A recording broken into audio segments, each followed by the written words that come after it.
Cuando fuimos convocados, primero orábamos para conseguir un colegio y el colegio salió.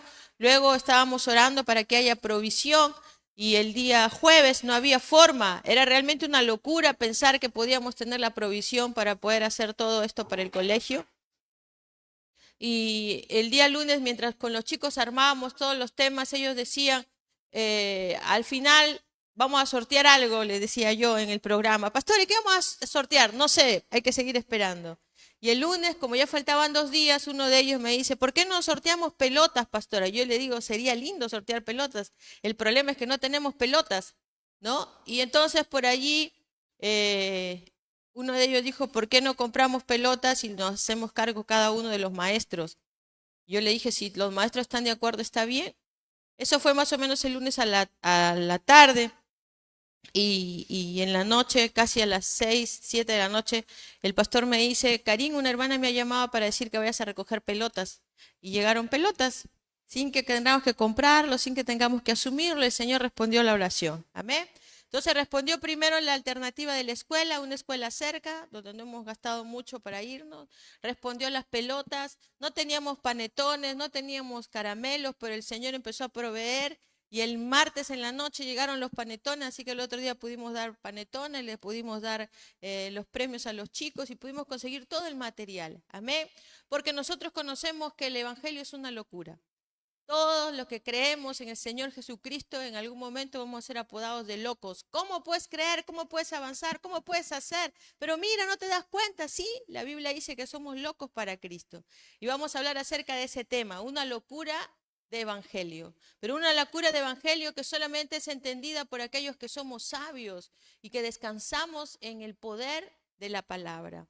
Amén. Vamos a leer en el libro de 1 Corintios capítulo 1, versículos del 18 al 24.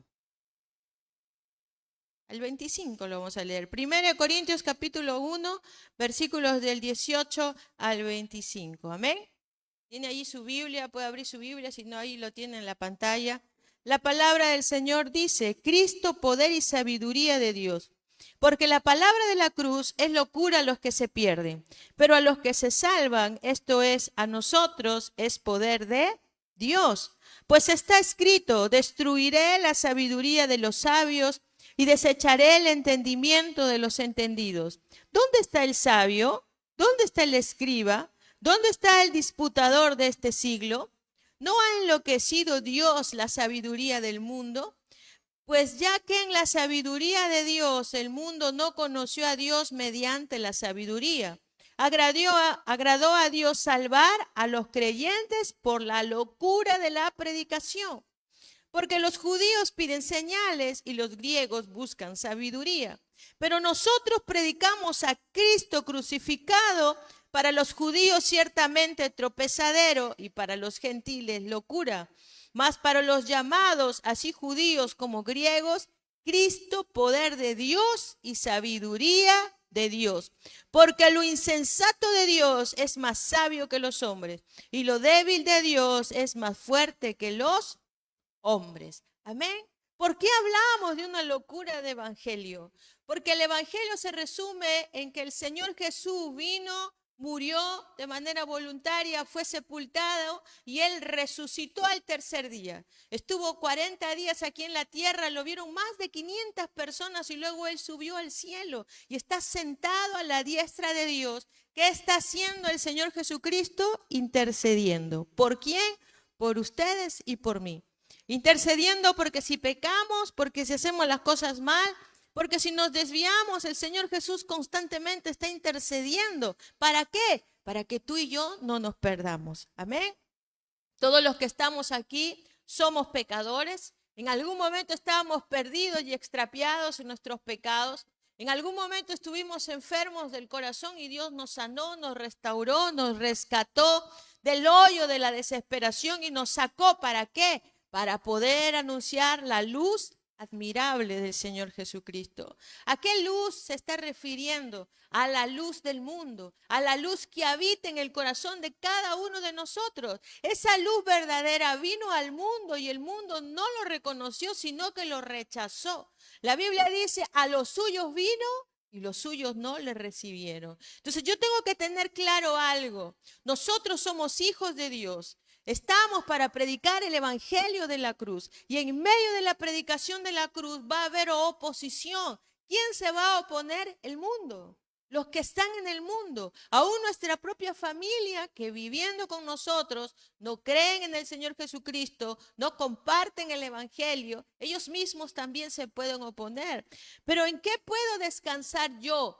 Que cuando yo predico el evangelio tengo que predicar al Señor Jesucristo. Yo no puedo predicar algo de mi sabiduría, de mi pensamiento o algo a lo cual después de que yo leí, bueno, yo concluí en esto. Si mi conclusión no me lleva a ver a Cristo en todo lo que predico o en todo lo que hago, ese evangelio no puede ser bueno. Ese evangelio no es bueno. Todo lo que yo pueda hacer, debo hacerlo como para el Señor, dice la Biblia. Y todo lo que yo hago para el Señor, lo hago como un embajador de Jesucristo aquí en la tierra. Tú y yo, a donde vayamos, debemos representar a Cristo. En nuestra manera de hablar, ¿qué es lo que yo hablo? ¿Qué es lo que yo digo? ¿Cómo es que yo lo digo? ¿Cómo es que yo lo expreso? ¿Qué es lo que mis oídos están oyendo? ¿Cuál es mi forma de vestir? Mi estilo para hacer las cosas. ¿Los hago porque estoy obligada a hacerlo o lo hago porque aunque sé que no me gusta hacerlo, lo hago como para el Señor? El evangelio de Jesucristo, que es predicar su muerte y resurrección, tiene que ver con mi actitud, con mi conducta. Una conducta que haya sido transformada de una manera tremenda por el poder del evangelio. Amén. Entonces aquí cuando nos dice que la palabra de la cruz es locura a los que se pierden, pero a los que se salvan, esto es a nosotros, es poder de Dios. Para yo poder predicar acerca del evangelio, tengo que haber experimentado el poder del evangelio en mi vida. Es como decir, cuando a usted le dicen, no, mire, me quiero ir a comer a tal sitio o no sé, ¿qué lugar me recomiendas? Tú vas a recomendar un lugar donde hayas comido y te haya parecido rico, ¿verdad? El otro día conversaba con una persona y le digo, mira, hay una panadería en tal sitio y una vez yo fui ahí y encontré en medio de la vitrina había una cucarachita corriendo, ¿no? Y entonces uno de los que estaba ahí dice, oye, pero allí es donde nosotros compramos el pan. ¿En serio? Sí. Entonces yo no voy a recomendar un lugar donde voy a encontrar, ¿usted comería ahí, hermano? ¿Verdad? Cuando tú recomiendas algo, es algo que tú has comido, es algo que tú has vivido, es algo que tú has experimentado. De la misma manera, tú no puedes predicar el evangelio si es que tú no lo vives. Si es que tú no haces, tu conducta no refleja el poder del evangelio. Porque entonces claramente alguien nos va a señalar, ¿no? Uy, ¿y así eres evangélico? ¿Y así vas a la iglesia?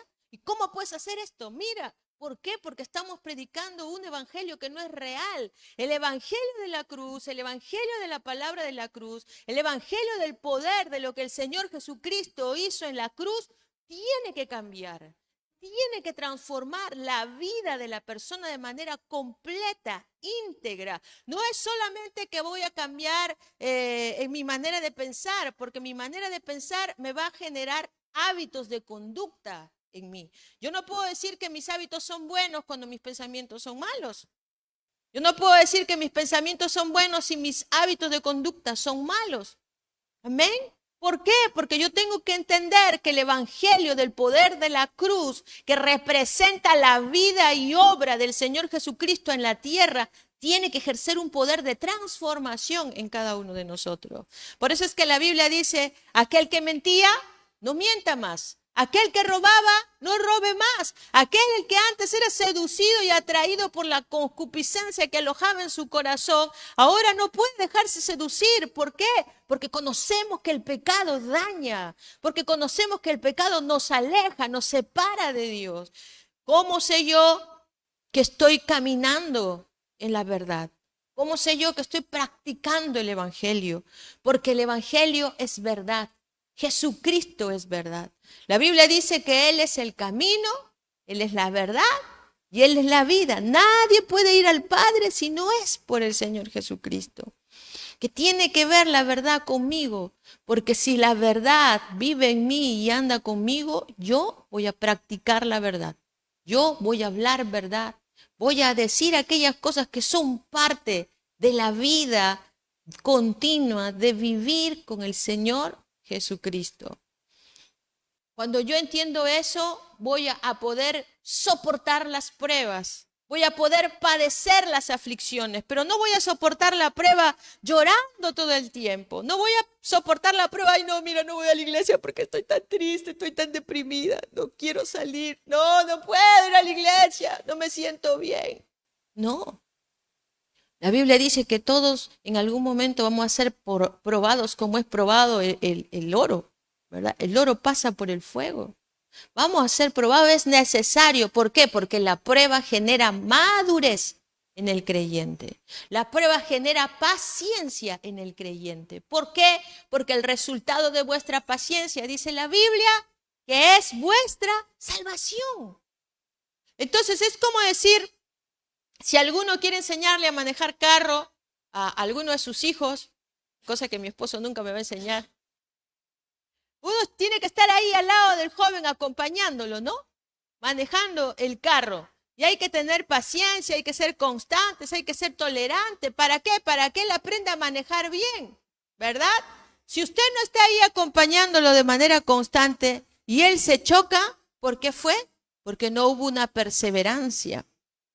Hace mucho tiempo, cuando yo estaba en la iglesia donde asistía de joven, estábamos en un culto de jóvenes a las 8 de la noche cuando de repente escuchamos que se estremeció el templo. ¡Oh! Y bueno, como yo estaba en ese momento ahí, digamos, al frente de los chicos, salí corriendo afuera a mirar y uno de los jovencitos que en ese tiempo tenía 12 años había agarrado el carro de su papá. Lo había prendido, quiso manejar y se chocó contra la esquina de la iglesia. El carro se hizo trizas adelante, completamente trizas. Él se bajó, miró así y se puso a llorar, se agachó y se puso a llorar. Y yo lo miré y le digo, ¿qué has hecho? ¿Qué has hecho? ¿Cómo es que ahora le decimos a tu papá? ¿No? ¿Cómo es que ahora le decimos? La verdad es que no sé cómo lo arregló porque yo ya lo tuve que dejar ahí, ¿no? Pero ¿por qué sucede esto? Porque él lo cogió sin estar preparado. Lo cogió sin haber perseverado en algo. Darwin, ¿tú le darías la moto a tu hijo que maneje? Tenemos que enseñarle primero, ¿verdad? Entonces, cuando Dios quiere darnos algo, antes de darnos algo, nos tiene que preparar. Nos tiene que formar. Nos tiene que avisar, mira, esto va a pasar, pero pues mejor antes de, te voy a ir probando, te voy a ir probando. Por eso es necesario la prueba, para que cuando estemos con ya la respuesta a nuestra oración, podamos decirle y darle la gloria al Señor. Lo tengo porque Él me lo dio. Lo tengo porque Él lo permitió. Y no decir lo tengo porque yo lo logré, yo lo hice. El Señor nos da a conocer que la sabiduría humana no forma parte del Evangelio. ¿Por qué? Porque en ese tiempo los judíos esperaban salir fuera del dominio de Roma y ellos cuando se les hablaba del Mesías, ellos esperaban al Mesías, pero veían al Mesías como un salvador, como una persona que iba a ser poderosa y que iba a derrocar al gobierno romano. Ellos no esperaban que ese Mesías fuera crucificado en una cruz. Para ellos es una locura pensar que un hombre que los va a salvar o que los vino a salvar de todo este tipo de situación dentro de su ciudad en ese momento podía morir en una cruz. Ellos no podían aceptar eso. Hasta ahora no aceptan eso, porque para ellos eso no es lo cuerdo, lo sabio, lo natural. Es por eso que la palabra del Señor dice que la sabiduría humana no corresponde al Evangelio. El Evangelio tiene que ver con la sabiduría de Dios, porque el Señor Jesucristo tenía que morir en la cruz para salvarnos, porque se tenía que cumplir las palabras proféticas acerca del Salvador. Era necesario que las personas conozcan cuál era el fundamento de la fe. El fundamento de nuestra fe es el Señor Jesucristo. No hay otra cosa que predicar. Tú no puedes predicar amor si no predicas al Señor Jesucristo. Tú no puedes predicar de que Dios te va a salvar si no predicas al Señor Jesucristo. Porque el Señor Jesús representa el Evangelio en todo el sentido de la palabra. Él vino como hombre, padeció, nunca pecó, murió de manera voluntaria. Su sangre fue derramada en la cruz para que nuestros pecados sean perdonados. Él fue sepultado y Él resucitó. Hermanos, si nosotros no creemos en este evangelio, vana sería nuestra fe. Si no creemos que el Señor Jesucristo ha resucitado, en vano estamos sentados acá, porque eso querría decir que una vez que morimos quedamos en el polvo y nunca más vamos a volver a levantarnos. Nunca más vamos a volver a vernos. Y entonces no podríamos cantar esa canción que nos enseñaron de chiquitos, ¿no? Allá en el cielo, allá en el cielo, allá en el cielo, no habrá más llanto, ni más tristeza, ni más dolor. Y cuando estemos los redimidos allá en el cielo, alabaremos al Señor. Cuando yo era niña y escuchaba estas canciones, solo lo escuchaba en los sepelios. Y me traía mucha tristeza, porque yo decía, ay, ¿por qué tengo que esperar a morir para disfrutar de allá en el cielo? No habrá llanto, no habrá tristeza, ¿no? Pero ahora que conozco la verdad del Evangelio, hermano, canto esa canción y me da alegría, porque digo, voy a estar en el cielo y voy a poder ver a mis abuelitos, voy a poder ver a aquellos amigos que murieron jóvenes, aquellos que fueron fieles, los voy a poder ver, porque allá no va a haber llanto. Allá no va a haber tristeza, no va a haber dolor. Es una esperanza para todo aquel que padece de alguna enfermedad difícil y dolorosa. El Evangelio radica en el poder conocer que lo vil y menospreciado del mundo Dios lo desechó.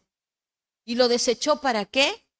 Para que podamos entender que tú y yo, que somos llamados necios por el mundo, ahora podemos decir que en Cristo somos sabios, porque nuestra sabiduría radica en el poder de Dios. Amén.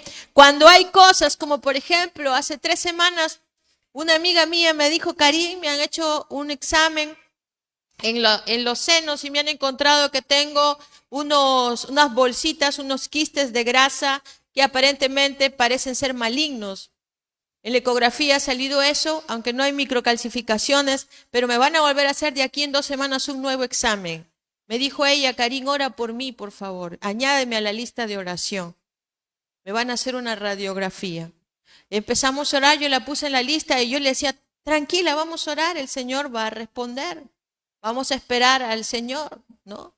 Pasaron los 15 días y ella me escribe y me dice, Karin, nada de lo que salió en la ecografía ha salido en la radiografía. Me han dejado solamente que tome vitamina E y no están ya esos quistes. ¿Quién lo hizo? Es una locura, ¿verdad? Es una locura que en 2 semanas hayan desaparecido. ¿Quién lo hizo? Ese es el poder del Señor. Es algo que no se puede explicar. Hace unos años atrás, casi unos 15 años atrás, la profesora de la escuela de mi hija tenía su mamá, bueno, tiene su mamá, y ella, yo en ese tiempo estaba predicando dentro de la escuela, enseñaba tutoría, y me dice, profesora, mire, ¿sabe qué? Mi mamá le han detectado un tumor de casi 16 centímetros en el colon, y lo van a tener que operar. Entonces yo le dije, vamos a orar, esperemos que el Señor haga un milagro. Y empezamos a orar en casa, empezamos a orar con mi esposo, y como a los 2 meses ella tenía que entrar a operación, tenían que extirparle el tumor para que le empiecen a hacer la quimioterapia, ¿no? Cuando le abren, la operan y ella me escribe, me habla, me dice, señora Karin, cuando han abierto, han encontrado un mini tumorcito de menos de 1 centímetro de tamaño. Y no es necesaria que le pongan la quimio, porque no representa algo de riesgo. ¿Cómo desapareció si medía 16? ¿Cómo? ¿Quién puede explicar eso? Si ella no había recibido ningún tipo ni de quimioterapia, radioterapia, cobaltoterapia, no había recibido nada. Amén. Es el Señor. Es la locura del Evangelio. Es el poder del evangelio. Pero ¿quiénes pueden disfrutar de ver ese milagro, ese poder del evangelio? Aquellos que predicamos a Cristo crucificado. Amén. No hay forma de poder predicar un evangelio si es que Cristo no es el centro de tu predicación.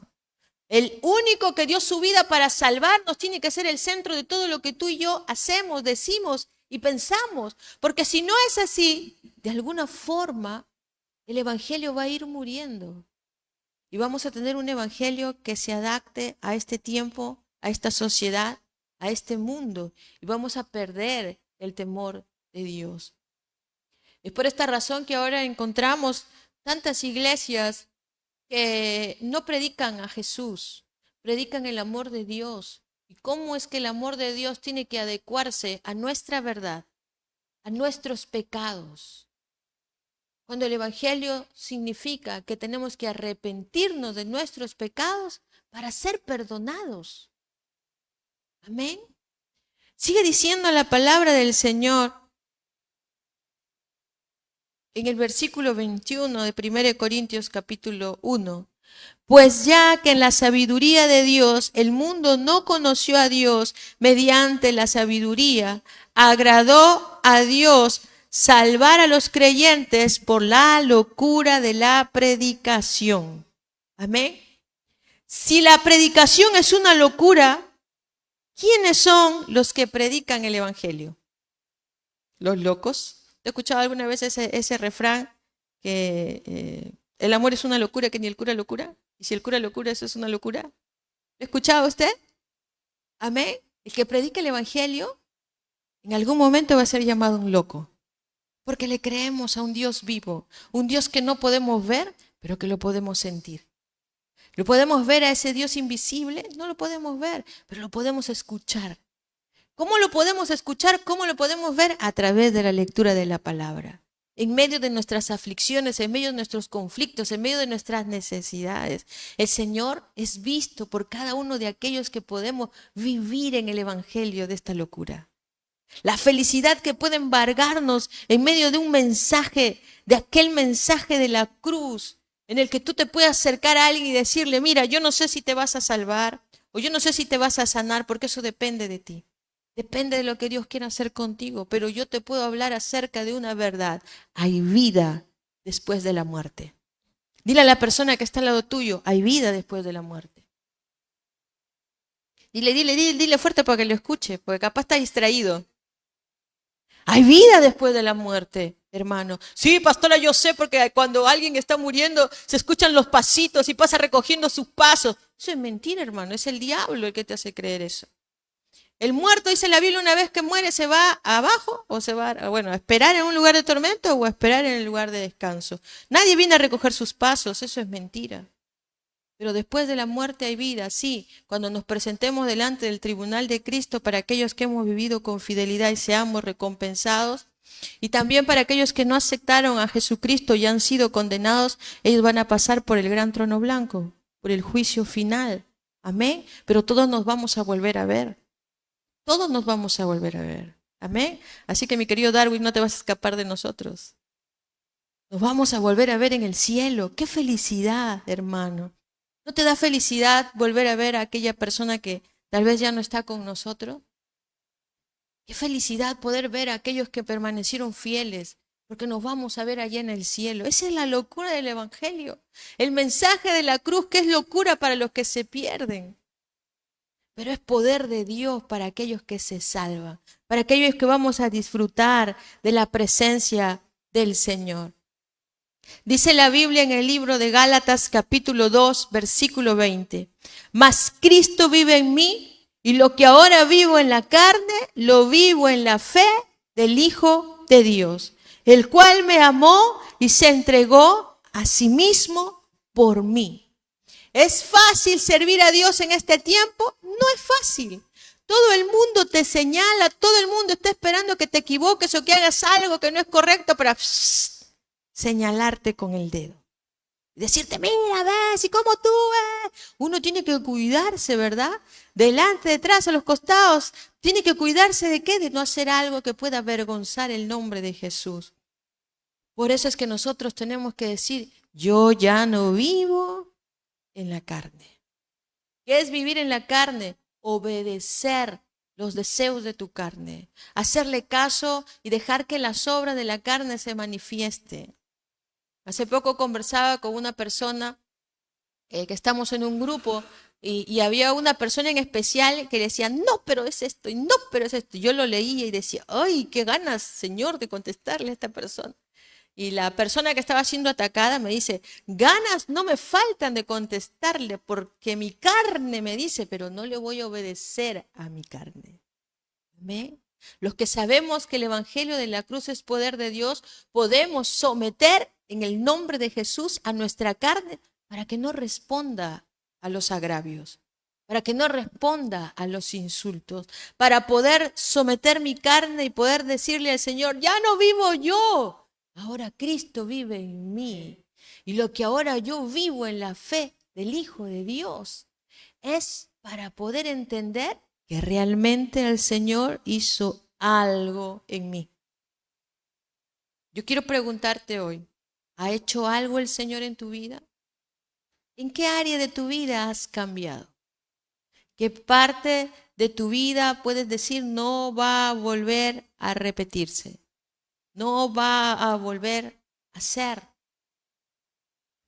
Cuando yo me pregunto esto, entonces tengo que responder, realmente el evangelio es poder de Dios. Aquella palabra de Dios que ha sido sembrada en mi corazón tiene que reproducirse.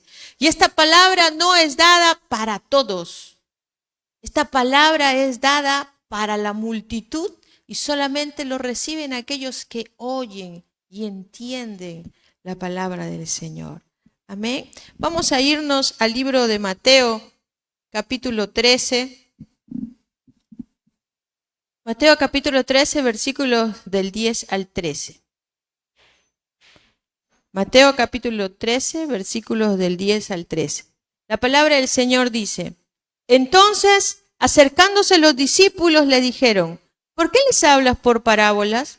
Él respondiendo les dijo, porque a vosotros os es dado saber los misterios del reino de los cielos, mas a ellos no les es dado, porque a cualquiera que tiene se le dará y tendrá más, pero al que no tiene, aún lo que tiene le será quitado. Por eso les hablo por parábolas, porque viendo no ven, y oyendo no oyen, ni entienden. Amén. Cuando el Señor Jesús estaba predicando esta parábola, había una multitud, pero junto a él estaban los 12. Y junto a él estaban mujeres que habían sido libres de demonios y estaban conociendo, o habían conocido, habían tenido un encuentro personal con el Señor. En este momento él empieza a predicar, pero predicaba en parábolas, que es como una forma de aplicar una verdad bíblica a una realidad de las personas, ¿no? Y él estaba diciendo, salió el sembrador a sembrar, ¿no? Y él menciona, la primera cayó en camino, la segunda cayó en piedra, la tercera cayó en espinos y la cuarta cayó en buena tierra. Mientras él explicaba esto, los discípulos dicen, pero ¿por qué les hablas en parábolas? ¿Por qué le estás explicando de esta manera? Y el Señor aquí aplica una verdad a la cual la iglesia no puede escapar. Él le dice a ellos, les hablo por parábolas porque puede ser que escuchando se enojen más y endurezcan más su corazón. Les hablo por parábolas porque tal vez alguno no está preparado para recibir esa verdad bíblica. Pero a ustedes les hablo como debo hablarles porque ustedes son entendidos en el mundo espiritual. Ustedes pueden discernir la verdad. Y esta es la verdad que yo les vengo a dar a cada uno de ustedes. Yo predico la palabra, lanzo la semilla, pero donde cae, el terreno donde cae, va a depender de la disposición de cada corazón. El poder de la cruz, el evangelio de la cruz debe ser predicado. Y solamente va a ser recibido por aquellos corazones que tienen la disposición de creer en la verdad y practicar la verdad. No lo va a recibir aquel que solamente viene por escuchar, por cumplir un domingo, por estar aquí y nada más. No, la verdad del evangelio es el poder de Dios que tiene que ser predicado. Pero ¿quiénes dan fruto? Solo la semilla que cae en el cuarto lugar o en el cuarto tipo de tierra. La primera que cae en el camino es un lugar duro, donde tiene que ser trabajado para poder recibir la semilla y poder producir fruto. Muchos de nosotros venimos solamente por cumplir. La palabra no produce fruto. Cuando somos probados, la palabra no produce fruto, sino confiamos en aquel Dios que nos llamó. Cuando cae entre espinos, el deseo de lograr más, el deseo de tener más, la vanagloria de esta vida, el dinero nos hace olvidar del Evangelio y empezamos a comportarnos y a conducirnos como el mundo nos ofrece. Pero el que cae en buena tierra es el que produce fruto. Ese es el terreno que Dios está buscando. Hoy yo quiero preguntarte, ¿en cuál de los terrenos consideras tú que estás? ¿En qué tipo de terreno ha caído la semilla de la palabra de Dios, el poder del Evangelio, la locura del Evangelio, el poder de la cruz? ¿En qué tipo de tierra está cayendo hoy la presencia de Dios? Yo te voy a invitar a que te pongas en pie.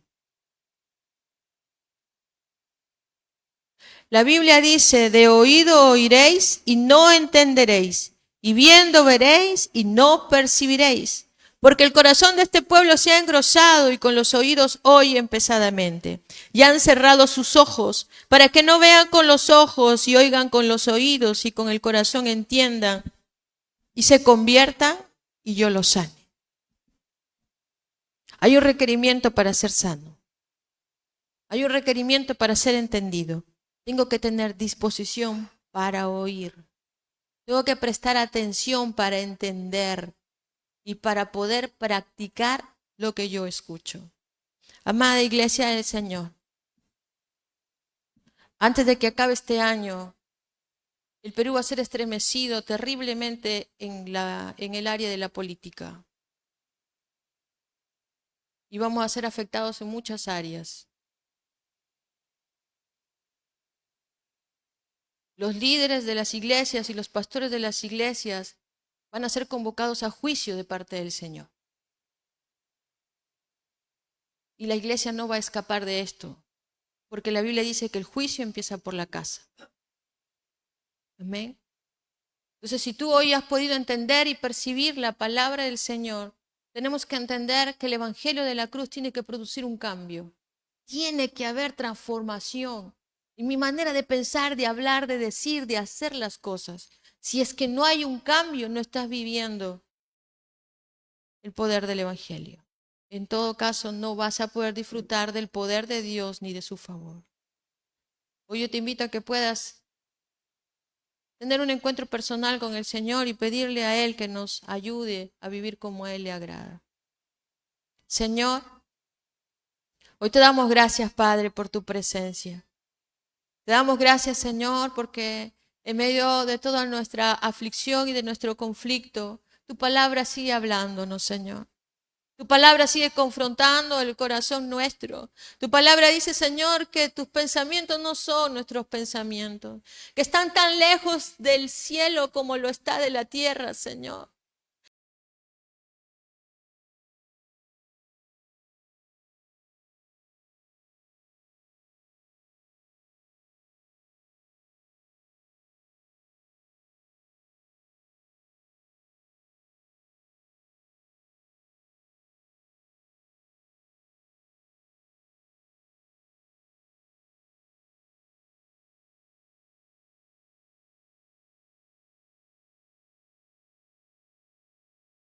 Pero hoy, Señor, en nuestro corazón podemos entender y declarar que sabemos que tu voluntad es buena, que tus planes son agradables y tus planes son perfectos para nosotros. Hoy queremos pedirte, Padre, en el nombre de Jesús, que tú alinees nuestro corazón a tu voluntad, a tu verdad. Alinea nuestro corazón a tu verdad. Allí donde estás, amada iglesia del Señor, yo te invito a que estas puedan ser tus palabras dentro de tu oración. Señor, alinea mi voluntad a la tuya. Somete mi carne a tu voluntad. Somete mi voluntad bajo tu presencia y tu autoridad, Padre, en el nombre de Jesús. Hoy creemos, Señor, que tú sigues sentado en tu trono y desde lo alto nos estás mirando, Señor amado. Tú nos estás viendo desde lo alto. Tu palabra dice, Señor, que sentado en tu trono, tú puedes mover, Señor, las cortinas de los cielos. Y desde allí tú ves el caminar diario de los hombres. Tú ves el caminar diario de los hombres, Señor. Hoy te pedimos, Padre, en el nombre de Jesús, que nuestro corazón pueda entender que en medio de las circunstancias tú nos sigues guardando, Señor. Tú sigues guardando nuestra vida.